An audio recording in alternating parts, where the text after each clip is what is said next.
I feel in my lifetime, I'll be able to see a society living together as like equal partners in the society.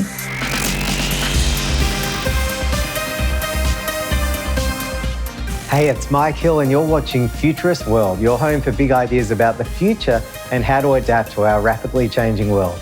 Get ready to meet one of the great leaders of the future because today we're sitting down with disability rights campaigner and thought leader Ashla Rani on the future of being differently abled. After losing the use of her legs at the age of 26 in a train accident in southern India, Ashla has risen up to become one of the leading voices for disability rights in her home country. Based in Trivandrum, Kerala, Ashla once feared she would be bedbound for life. Now she's travelling internationally where she's rubbing shoulders with other giants in health activism, including Dr. BJ Miller and her longtime collaborator, Dr. MR Rajgopal. Ashla is the recipient of the Kerala Youth Commission's Youth Icon Award for Social Service. And through her work with Pallium India, she has enhanced the lives of hundreds of people with acquired paraplegia and thousands of children who have lost loved ones prematurely. So get ready to step into Ashla's shoes, learn from her brilliant example and discover how her worldview has changed after serious injury. And remember, if you prefer an extended podcast, please subscribe to Futurists.world to make sure you don't miss an episode. Ashla, today's episode is about the future of being differently abled. What does being differently abled mean to you? And is this an expression that you favour? It is not easy to be differently abled, but I'm happy that at least I have some abilities so that I can concentrate on that. And I think it is particularly difficult in India, wherein people on wheelchair or people with different abilities are not looked at positively. So it is not very easy to be differently able. But as long as people treat me as a person, as Ashla, I always would like to be called as Ashla, whether it's disabled or differently able doesn't matter to me much, but I would like to be called as Ashla and then treated as Ashla actually. So can you tell me about your life before the accident, a little about the accident, and what's happened since then? Yeah, I was working as a software professional in Chennai, which is 12 hours train journey from my place. And life was, happy. And then like beaches in the weekends and library and books in the weekends and then work. And then all of a sudden it changed. Like I was traveling back to my work from my home and then I fell off a running train. I was flying at one moment. I still remember that moment, and then next moment I was in a hospital bed. Tell me the story about how you learnt about your situation and how you adapted to that. I didn't know it was going to be permanent or it was going to be long term, and I was actually hoping that I'll walk out of that hospital ICU, but that didn't happen. So when the doctors asked me that I'm ready to be shifted to the room, I said, no, give me 1 month to recover. I think he was afraid to tell me that it is going to be permanent. But I consider it a luck because after that, I had seen so many people who were actually destroyed because of the way they were told, like, you're going to be in wheelchair for your lifetime and plan your life. And I never understood what is like planning your life in wheelchair. Everything was difficult. I had to learn to hold a pen so that I can write and sign, and then use laptop again, and then sitting up. It took me 3 years to learn to sit up on my own, but I still remember the day my mom was out for some shopping, and then when she came back, I was sitting. So she was actually looking at where I was lying down, and then I was actually in the corner of the bed sitting up, and I saw her looking and then suddenly finding me sitting up, and she was like, oh, so much of a surprise. Even when I learned to like draw up straight line, and then hold my pen, eat with a spoon. And then for everybody else, it was all small things when they consider what I could do before. But for me, it was all big things and big achievements. Wow. How important was it for you to be able to get back on the computer? And how did you actually manage using a computer? I had a very good junior doctor while I was doing a physiotherapy in a hospital. And he was actually teasing me, "You're a software engineer for all these years and you don't even own a laptop. How shame it is." He motivated me to buy a small one because I didn't want to buy a large one which I can't hold. And typing was difficult. Like I can't straighten my fingers. So I wanted to try. We tried so many different ways, and then finally I learned to type with my knuckles. That was very important for me to get back. And then I finally felt that I got my world back because that's where I actually belong to, that computers and then programs and also, and then internet. It was easy to be independent in a computer. And then after I learned to use my computer on my own, I resumed my work also. So, Ashla, after that period of rehabilitation, did there come a time when you needed to leave the health service, to leave the hospital? I left that initial hospital after 1.5 months, and my home is in a very rural village, and there was no roads to my home. So there was no way of getting the wheelchair into your home? And then no, cars can't go till my home. So have you been back to your home since the accident? No. I thought going back home is not an option because I'll not even be able to do my job from there, which I started. So no internet connection? No internet connection. No way of moving around? No way of moving around. So I'll be ending up in a room. Yeah. Not even in a room, maybe in a bed, because I would need two people to shift me from my bed to wheelchair, and mom alone can't do it. So you would have been literally stuck in your bed at home? Yes. Without any connection to the outside world? Without any connection. So what did you do? I found Pallium India, and then... Pallium India? Yeah. What is that? Pallium India is a palliative care institution, which is founded by Dr. Raj Gopal. So I just wrote that, okay, I'm a quadriplegic and I work part-time with my company, and then I would like to volunteer in your institution, and even if that is not possible, I would like to talk to you. And I gave my number also. So he called me back, and then exactly after 2 months, I moved to Pallium India. And everybody was like, Ashla, you're here. And then how was your journey? And then how do you find it? And also I was so surprised to hear that, okay, everybody knew my name, that everybody knew that I'm going to be there on that Monday. So it was like, I felt like a family there. So Ashla, what's important for people who aren't differently abled? What do we need to know about your experience as someone who's been through this? For me and people like me from India, it is 3 things are very important. That I find my confidence and then my abilities again, and then my family and my society accepting it back, and then say that, okay, Ashla can still do things, and let her do that. And then she's also part of a contributing society. So society should be able to include us back, and then the government should be able to make the places accessible for all of us. So all these 3 things should happen together so that we can get back to our life. And then it is possible. It is possible to have a contributing life, but that people will have to really work hard and then get all possible helps and get back to life. We're meeting here in the United States. How does it compare here, being differently able, to in your home country of India? I feel that people are more included, the people on wheelchair or walker or crutches or whatever it is, people are more included in the society.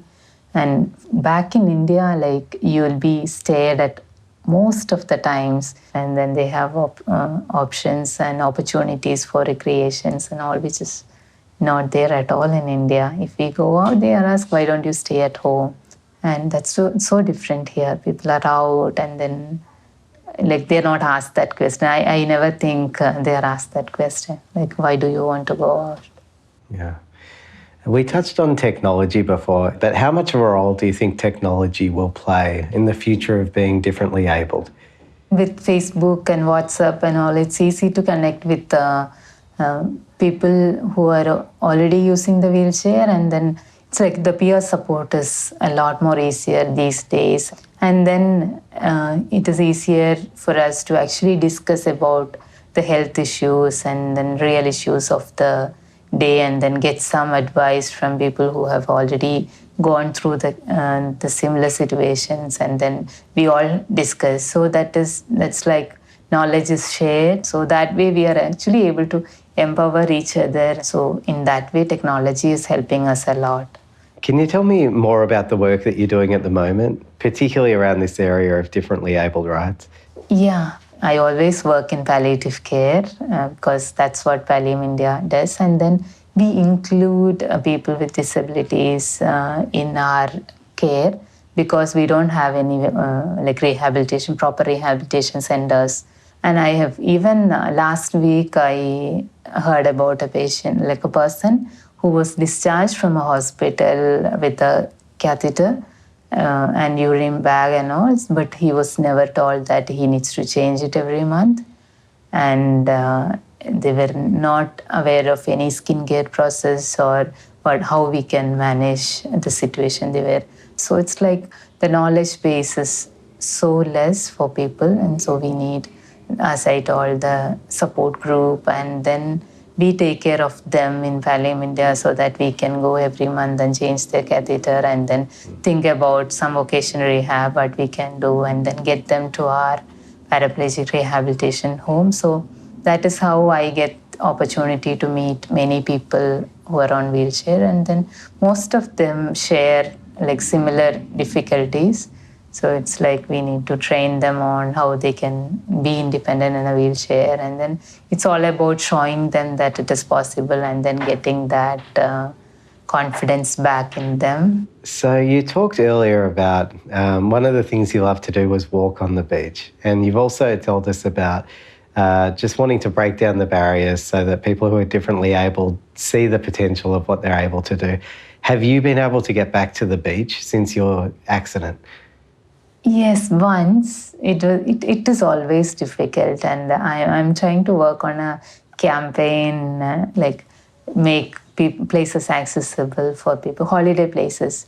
And what really happens is you forget what kind of a person you are, what your likes and dislikes were, and it happened to me also. Like for the like almost 4 years, and it was only after when I came to Pallium India and I got a close friend, and he asked me, okay, what do you like? What is a holiday looks like to you? And holiday, I didn't even think about a holiday. So where can I go? I'm in a wheelchair. So no, you just forget about the wheelchair and tell me what would you like.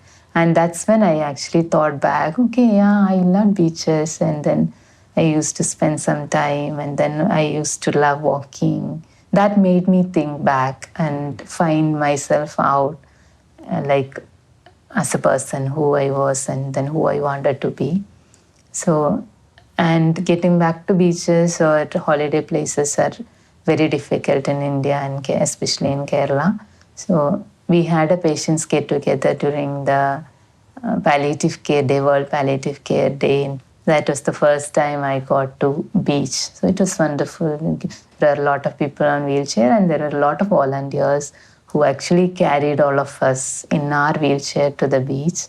So it was wonderful. But I can't always have four people carrying me all the way through the sand and to the beach. It is not possible. So what we need is a accessible place. Like it is possible to make the beaches have a way wherein we can wheel into the sea.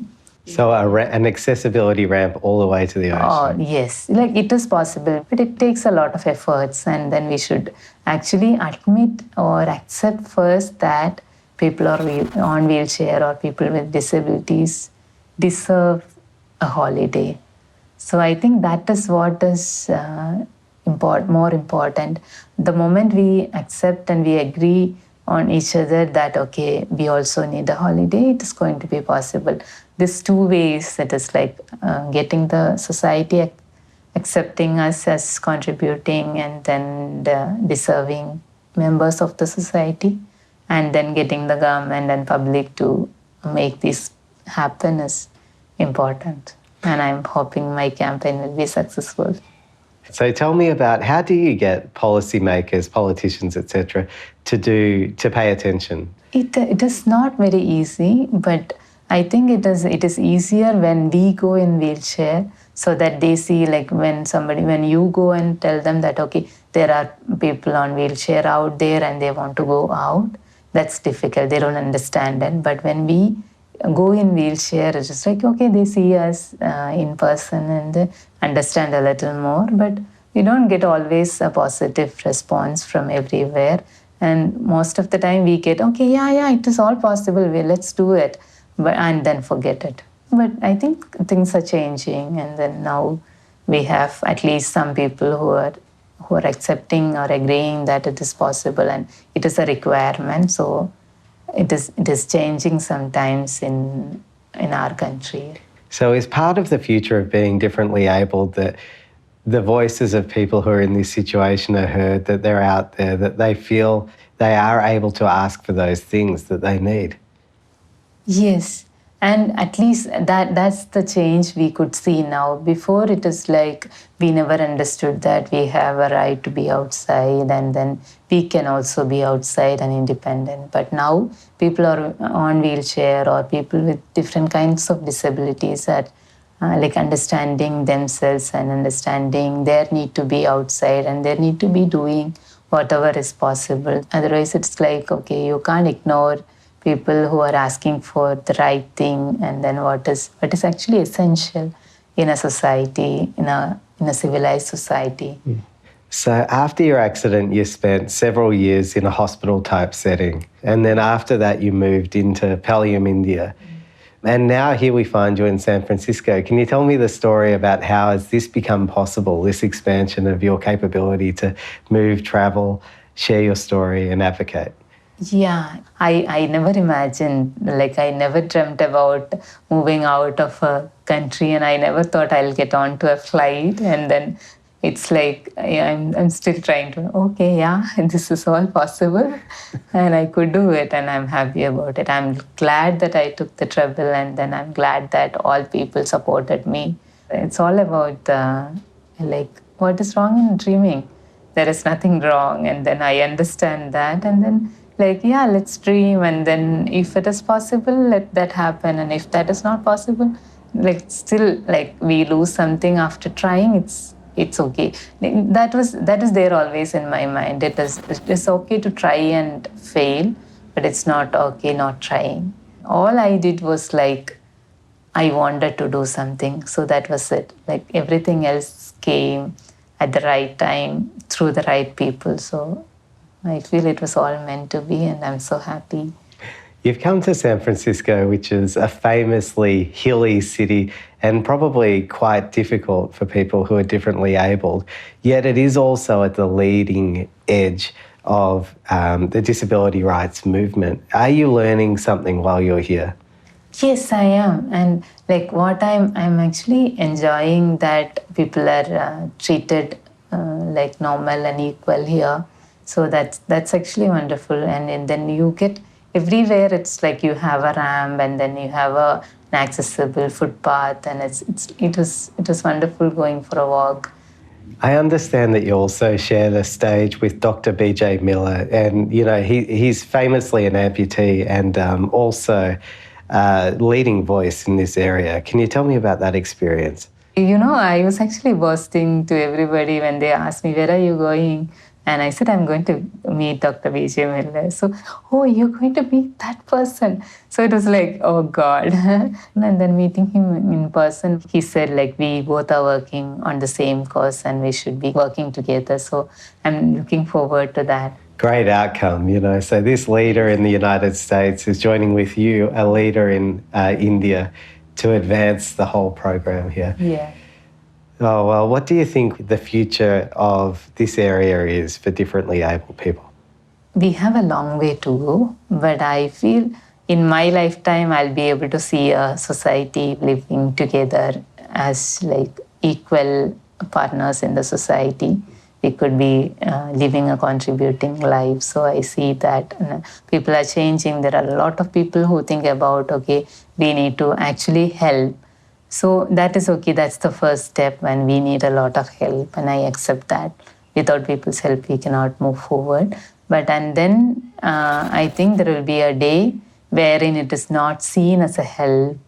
It will be seen as, okay, it's part of life, and then I have a responsibility to help whoever requests that help. So we're going to do it as a responsible society and a civilized society. So I feel that is the future. That's the future I envision, and I think that is possible. Ashla Rani, thank you so much for being part of this. You are an inspiration. And thank you for sharing your story with us today. Thank you. It was my pleasure. And that's a wrap on the future of being differently abled with Ashla Rani. But before you go, I'm hoping you can help me with something. The purpose of this series is to move humanity forward and fashion a better world of tomorrow. So we'd love to know what made the biggest impression on you from today's conversation. Was it Ashla's story, the example she's setting, or the differences between India and your home country? The best conversations happen right now, so please get involved and leave a comment below. Another great place to join the conversation and find more uplifting content is at Futurists.world. And when you're there, be sure to sign up for access to exclusive content and awesome giveaways, including Hippocratic, 18 experiments in gently shaking the world, featuring Ashla. And you can also find us on all the usual social media links below. Thanks again for joining us. The future is out there. See you next time on Futurists World.